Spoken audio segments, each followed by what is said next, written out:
Hello and very warm welcome at Amish Cycle 5858. I am Amish Cycle. Foreign news have been reported by American, European, Asian, African, Australian news channels and the news agencies.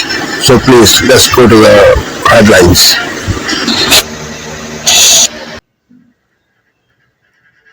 The breaking news of the day on Disney Plus. Most watched, most trusted.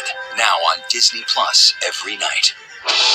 Tonight, coast-to-coast storms, heavy snow and ice in the Northeast, and the deadly flooding in California. The major winter storm on the move. States of emergencies declared in New Jersey and New York.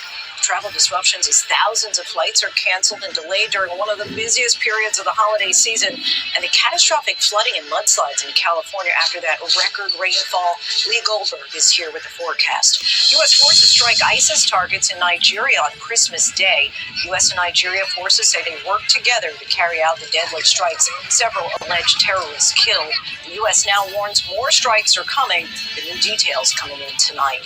High-stakes meeting. Ukrainian President Zelensky says he's meeting with President Trump on Sunday to discuss the latest draft of the peace plan. Is a deal to end the long war close? The mother now charged with murder in what authorities are calling the calculated killing of her 9-year-old daughter in court today, entering a plea of not guilty. The students being called heroes for rescuing their bus driver after she had trouble breathing, possibly saving her life. Also tonight, a mother's heartbreak. Her family is in the headlines and at the center of a post-Roe abortion law in Georgia. A young nurse is pregnant but legally dead on life support for months until baby is born. Rachel Scott's emotional interview with her mother. Did Travis Kelce play his final home game in Kansas City? His emotional moments with his fans. His fiancée Taylor Swift also at the game. Some are now wondering if the NFL great plans to retire. The annual Christmas Eve jazz concert at the Kennedy Center canceled after Trump's name was added to the building. The latest.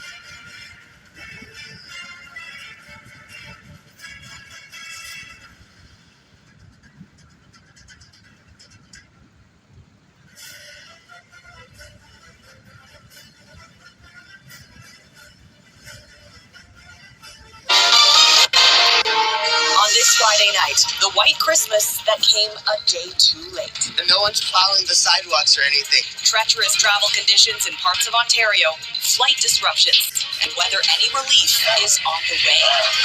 Surveying the damage from California's severe downpour. The warning to residents about what they may have to do.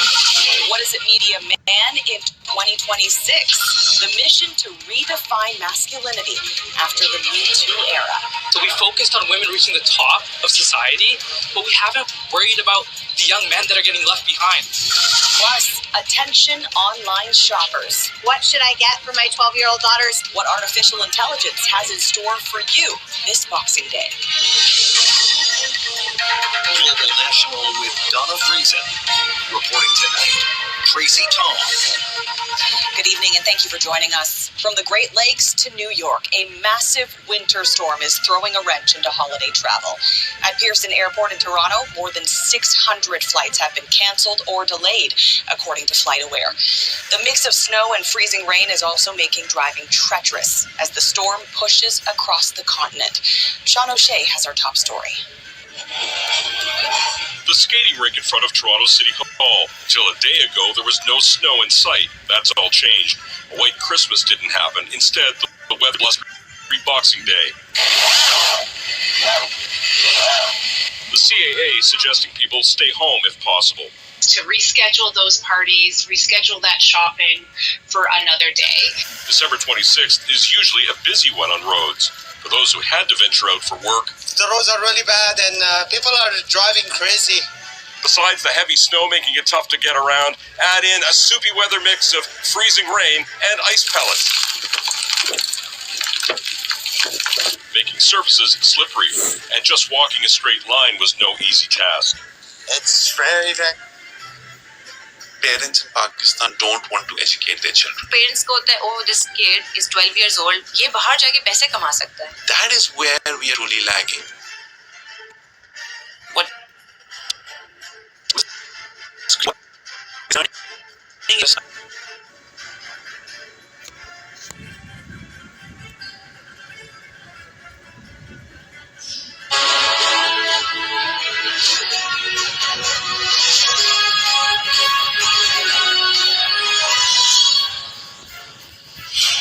Hello, watching Sky News. I'm Chris. Here are the headlines at 5. One of two men missing after a Christmas Day swim in Devon is named as Matthew Upham. His family say they're heartbroken. President Trump launches US airstrikes against Islamic State targets in Nigeria, with his defense secretary warning of more to come. Volodymyr Zelensky said to travel to Florida to meet Donald Trump, and Kyiv says the US plan for peace is 90% ready. Plus, why it has proved harder this year to get Boxing Day sales and shoppers to part with their cash.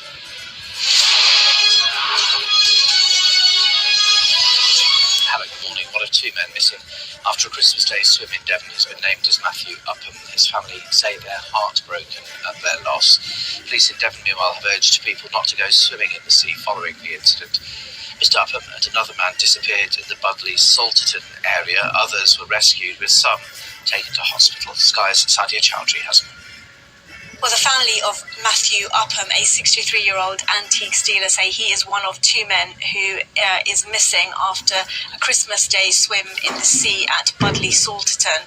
In an Instagram message posted yesterday, this is what they said. Our family is heartbroken by the loss of our beloved family member, Matthew Upham, who was reported missing on Christmas morning. Matthew is deeply loved and will be forever missed. We would like to express our sincere and heartfelt thanks to the emergency services who responded, particularly the RNLI and Coast Guard, for their dedication, professionalism and tireless efforts during this extremely difficult time. We are profoundly grateful for their compassion and support. Well, the swim took place on Thursday, on Christmas Day, at in the sea at Budleigh-Salterton.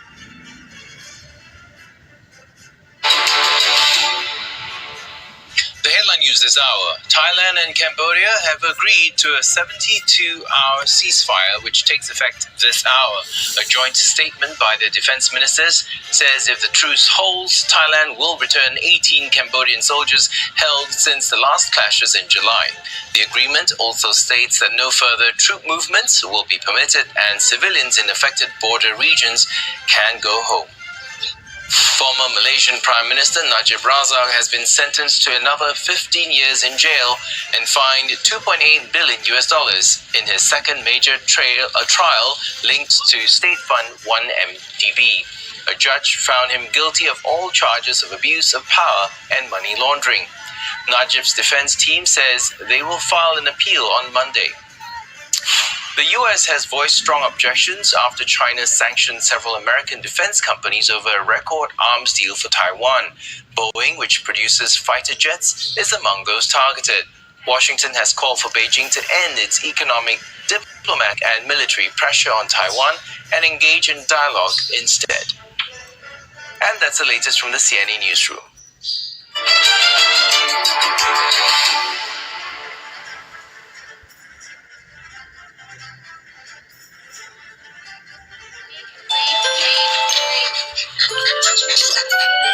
Lucinda Simpson is living the life she always dreamed of. A loving family and a fairy tale cottage in the mountains. They're milestones her parents were told she was unlikely to reach. When she was around 1, her father noticed her skin tasted of salt when he kissed her, a sign of cystic fibrosis. They explained it to my parents and they said the likelihood of her surviving to 5 is pretty low. CF is a genetic condition that causes severe damage to the lungs, digestive system and other organs. Lucinda defied the bleak prognosis, but by her early 20s she could hardly breathe. Probably when I was about 23, my health declined. If you think of a 2-litre milk container, basically I was breathing 30 mils. She'd started dating a young man called Damon. We literally bumped into each other, that's how we met. And together they braced as Lucinda waited for a transplant. She needed new lungs and a liver, and for technical reasons, surgeons also opted to replace her healthy heart.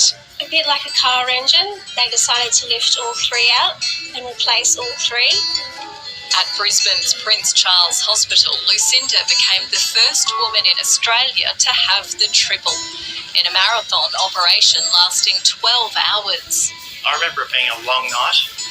These surgeries take many hours to do, and it really starts with organ donation and that generous gift that we have from anonymous donors. A very long procedure, but we were a really cohesive team. I remember us working well with each other, and a great outcome.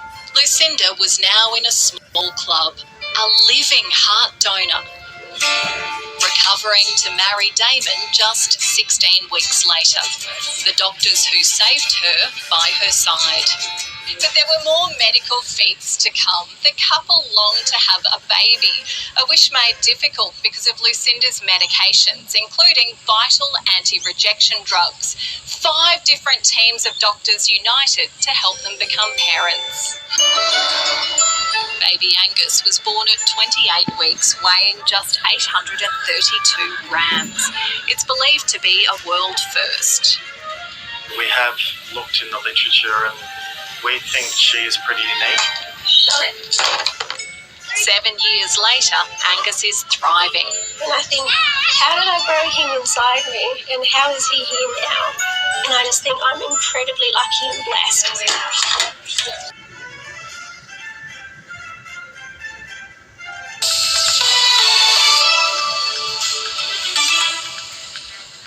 This is DW News, and these are our top stories. Donald Trump says U.S. strikes on Islamic State militants were a Christmas present for Nigerian Christians who he says are being slaughtered by the IS. The U.S. president says the strikes had decimated the camps of jihadists in northwest Nigeria, but Nigeria has denied that the airstrikes targeted a specific religious group. Ukraine's President Volodymyr Zelensky says he plans to meet with U.S. President Donald Trump in Florida on Sunday. Zelensky says the two will discuss security guarantees as part of U.S. brokered proposals aimed at ending Russia's war in Ukraine. Meanwhile, there's been no let-up in Moscow's attacks on Ukraine during the holiday season. Prosecutors in Paris say a man suspected of stabbing 3 women on the city's metro has been arrested. The city's transport authority says the victims are being treated for their wounds. Officials say the suspected attacker, who was known to police, was located with the help of security cameras and mobile phone tracking tools. This is DW News from Berlin. You'll find much more on our website. That's dw.com.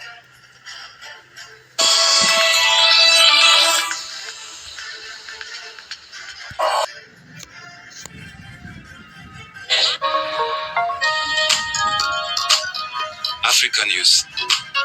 The news.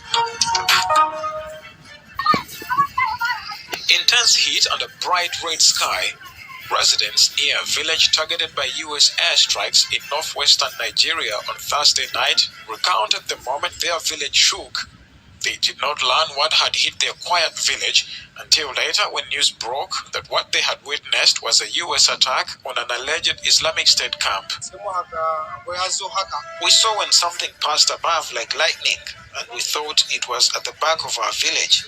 We saw it, and then it dropped and burst into flames. So we started calling people from Kajiji to ask them what happened. They told us it happened between Jabo and Kagara towns. U.S. President Donald Trump announced late Thursday that he had authorized a strike against an ISIS camp in northwest Nigeria. President said Jobo had never seen any attack by armed groups. Yesterday around 10:45 p.m., I received a message from Jabo because I'm residing in Sokoto, that's very close to our family farm. Something strike, and this is what has happened. So I quickly rushed this morning to come and see the level of damage that this has given to the community.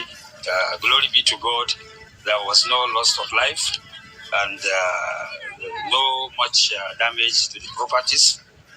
The U.S. has been claiming that Nigeria is witnessing a Christian genocide, a claim the Nigerian government has rejected and which caused initial tensions. Nigeria's Foreign Affairs Ministry said the strikes were coordinated between Washington and Abuja.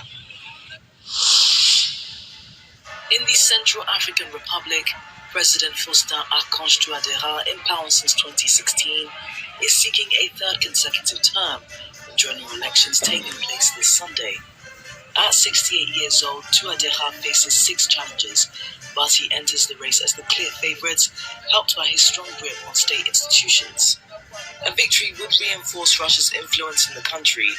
Moscow has signed multiple cooperation agreements with Bangui, providing security support in exchange for access to natural resources such as gold and diamonds. The president has centered his campaign on improving security, pointing to peace deals signed this year with several armed groups.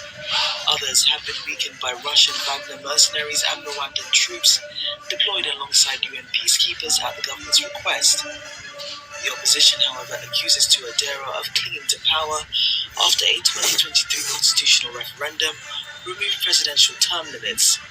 Critics say he has failed to lift the country's 5.5 million people out of poverty, citing crumbling infrastructure and a struggling economy. Presidential, legislative, municipal and regional elections will be held simultaneously, with preliminary results expected on January 5th. Despite claims of stability, analysts warn the vote remains high risk as rebel groups remain active and insecurity persists, especially in the east. Observers stress that a credible vote will be crucial in preventing renewed violence. Thank you for watching Amish Shakil 5858. I am Amish Shakil. I hope you will visit again. Have a good life. Bye-bye.